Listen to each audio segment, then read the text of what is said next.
Mística Cidade de Deus, capítulo 16, livro 5, tomo 3, de Santa Maria de Ágreda. Privilégios de São José. Idade de Maria ao morrer São José. São José, o mais feliz dos homens, viveu 60 anos e alguns dias. Aos 33 desposou Maria Santíssima e em sua companhia viveu pouco mais de 27 anos. Quando o santo morreu, a grande senhora contava 41 e meio. Aos 14 despojou-se com São José, acrescentando-se os 27 que viveram juntos, somam 41. Mas o prazo que vai de 8 de setembro até a feliz morte do santo esposo.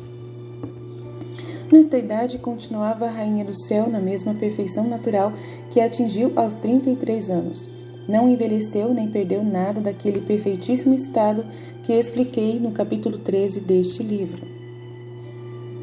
Experimentou também, porém, natural sentimento pela morte de São José, pois o amava como esposo, como santo tão excelente na perfeição e como seu amparo e benfeitor.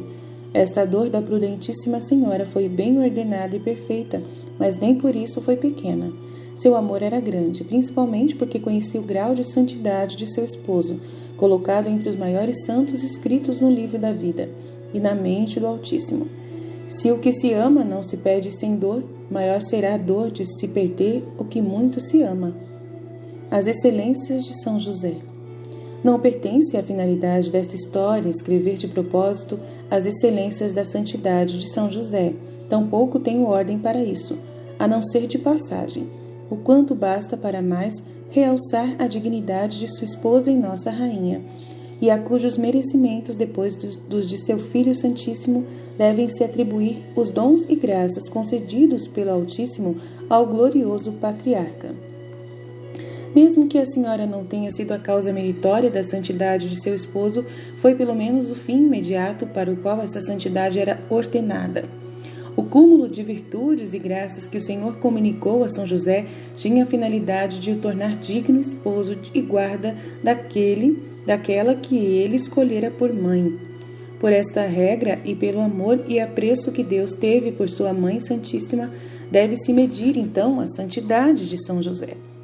Penso que se no mundo existisse outro homem mais perfeito, de melhores qualidades, o Senhor tê-lo-ia dado por esposa sua mãe, já que lhe deu o patriarca São José. É porque, fora de qualquer dúvida, era o melhor que havia na terra. Tendo-o criado e preparado para tão elevada missão, é certo que seu poder o tornaria idôneo e proporcionado a ela. Esta proporção, segundo entendemos na luz divina, deveria consistir nas virtudes, dons, graças e inclinações infusas e naturais. São José, milagre de santidade. Entre este patriarca grandioso e os demais santos, noto diferença a respeito dos dons com que foram agraciados. A muitos santos foram concedidos favores e privilégios que não visavam diretamente a sua santidade pessoal, mas lhes eram dados para outros fins a serviço do Altíssimo na pessoa do próximo. Eram dons ou graças grátis datas, remotas à santidade. Em nosso abençoado patriarca, porém, todos os dons visavam o crescimento de suas virtudes e santidade, pois o ministério para o qual se destinavam era expressar sua santidade e suas obras. Sendo mais santo e angélico, era mais idôneo para esposo de Maria Santíssima e depositário do tesouro e sacramento do céu. Devia ser um milagre de santidade como realmente foi. Este prodígio começou com a formação de seu corpo no ventre materno.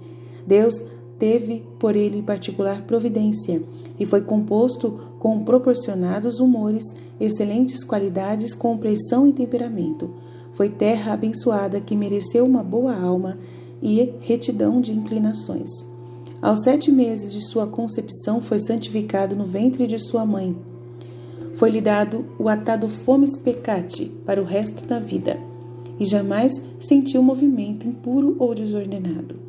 Nesta primeira santificação foi-lhe dado o uso da razão, mas só foi justificado do pecado original.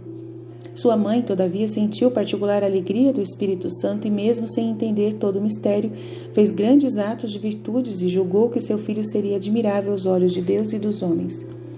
Nascimento e vida de São José até desposar Maria.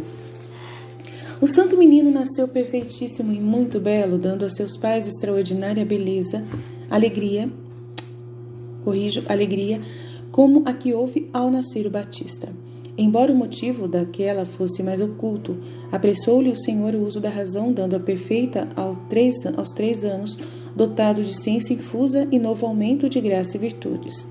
Desde esse momento começou o menino a conhecer a Deus, tanto pela fé como pela inteligência natural, como causa primeira e autor de todas as obras. Compreendia perfeitamente tudo o que se dizia sobre Deus e suas obras, e desde aquela idade teve elevada oração, contemplação e admirável exercício das virtudes, o quanto permitia sua idade infantil. Aos 7 anos, quando os outros chegam ao uso da razão, São José já era homem perfeito, nela e na santidade. Possuía temperamento manso, caritativo, afável, sincero e em tudo manifestava inclinações, não apenas santas, mas angélicas. Crescendo em virtude e perfeição, levou vida irrepreensível até a idade em que desposou Maria Santíssima. A santidade de São José por Maria e para Maria. Nesta ocasião, intervieram as súplicas da Divina Senhora para o aumento e confirmação de seus dons da graça. Ela pediu ao Altíssimo que, se ele lhe desse, ordenava realmente tomar estado de matrimônio, que santificasse José para que este sintonizasse com seus castíssimos pensamentos e desejos. A Divina Rainha compreendeu que o Senhor a atendia e com seu poder agia copiosamente sobre o espírito e potências de São José. Infundiu-lhe perfeitíssimos hábitos de todas as virtudes e dons, cujos efeitos não se podem traduzir em palavras. Retificou novamente suas potências, encheu-o de graça, confirmando-a nela por admirável modo. Na virtude, dom da castidade, ficou santo mais elevado do que o supremo serafim, porque a pureza que eles possuem sem corpo foi concedida a São José, em corpo terreno e carne mortal.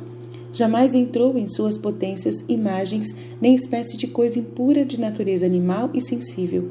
Com esta abstração e com uma sinceridade columbina e angélica, ficou em condições de permanecer na presença e companhia da Puríssima entre todas as criaturas. Sem tal privilégio, não seria idôneo para tão grande dignidade e rara excelência. A caridade de São José. Nas demais virtudes foi admirável, e especialmente na caridade, pois se encontrava na fonte onde podia saciar-se daquela água que jorra para a vida eterna, e junto ao fogo como matéria propícia para nele se inflamar sem resistência. O maior encarecimento desta virtude do amante esposo foi o que disse no capítulo passado. O amor de Deus foi a enfermidade, o instrumento que lhe cortou o fio da vida e o fez privilegiado na morte. As doces ânsias do amor ultrapassaram e como que absorveram as da natureza, que agiram menos que aquelas. Tinha presente ao objeto do amor, Cristo Senhor nosso, e sua mãe, que lhe pertenciam mais do que qualquer outra criatura os pode possuir. Era inevitável que aquele fiel e puríssimo coração se dissolvesse nos afetos e efeitos de tão peregrina cidade. Bendito seja o autor de tantos prodígios, e bendito seja o mais feliz dos mortais. José, que os recebeu, é digno de que todas as gerações e povos o conheçam e bendigam, pois com nenhum outro fez tais coisas o Senhor, nem manifestou tanto o seu amor. Privilégios de São José. Das visões e revelações divinas com as quais foi favorecido São José, disse alguma coisa no decurso desta história. E muito mais se poderia dizer. O principal, porém, fica subentendido pelo fato do santo ter conhecido os mistérios de Cristo Senhor nosso e de sua Maria, sua Mãe Santíssima, de ter vivido na companhia de ambos tantos anos como verdadeiro esposo da rainha e considerado pai do mesmo Senhor. Tendo entendido que, por sua grande santidade, concedeu-lhe o Altíssimo certos privilégios em favor dos que nas devidas condições invocarem sua intercessão. Primeiro, alcançar a virtude da castidade e vencer os perigos da sensualidade carnal. Segundo, obter grandes auxílios para sair do pecado e voltar à amizade de Deus. Terceiro, alcançar por seu intermédio devoção a Maria Santíssima. Quarto, ter uma boa morte e proteção contra os demônios naquela hora. Quinto, privilégio do nome São José para afugentar os demônios. Sexto, alcançar saúde corporal e auxílio noutros sofrimentos. Sétimo, para os casais terem filhos. Estes e outros muitos favores são concedidos por Deus àqueles que, como convém, lhe os pedem pela intercessão de São José. De minha parte, peço a todos os fiéis da Santa Igreja que lhe tenham grande devoção e farão a experiência, se dispuserem como é preciso para merecer alcançar seus favores. Doutrina que me deu a Rainha do Céu, Maria Santíssima. Excelência de São José.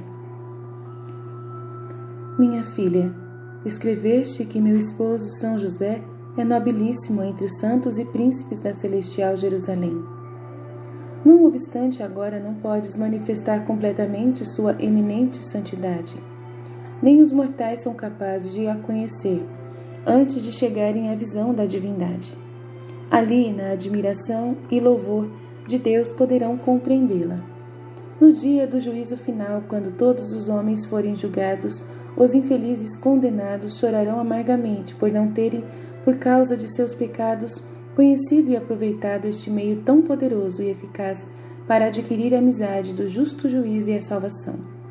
Os mundanos têm se desinteressado muito pelos privilégios e prerrogativas que o Altíssimo Senhor concedeu ao meu santo esposo, e de quanto pode sua intercessão junto ao Senhor e a mim. Asseguro-te, caríssima, que na presença da divina justiça, ele é um dos grandes validos para apaziguá-la a favor dos pecadores. São José, valei-nos. Devoção a São José. Por esta notícia e luz que recebeste, quero que sejas muito agradecida ao Senhor, assim como ao favor que nisto te faço. De agora em diante, no que te resta de vida, procura progredir na devoção e cordial afeto por meu santo esposo. Bendize ao Senhor por ter se mostrado tão liberal para com ele e pelo gozo que eu senti em conhecer sua santidade. Em todas as tuas necessidades, que recorre à sua intercessão, incentiva a sua devoção e que tuas religiosas se distinguam muito nela. O que meu esposo pede no céu, concede o Altíssimo na terra, e as suas petições têm vinculado grandes extraordinárias graças para os homens, se não se fazem dignos de as receber. Estes privilégios correspondem à perfeição columbina e grandiosas virtudes deste admirável santo. A divina clemência inclinou-se para elas e o olhou liberalissimamente para conceder admiráveis misericórdias para ele e para os que se valerem de sua intercessão.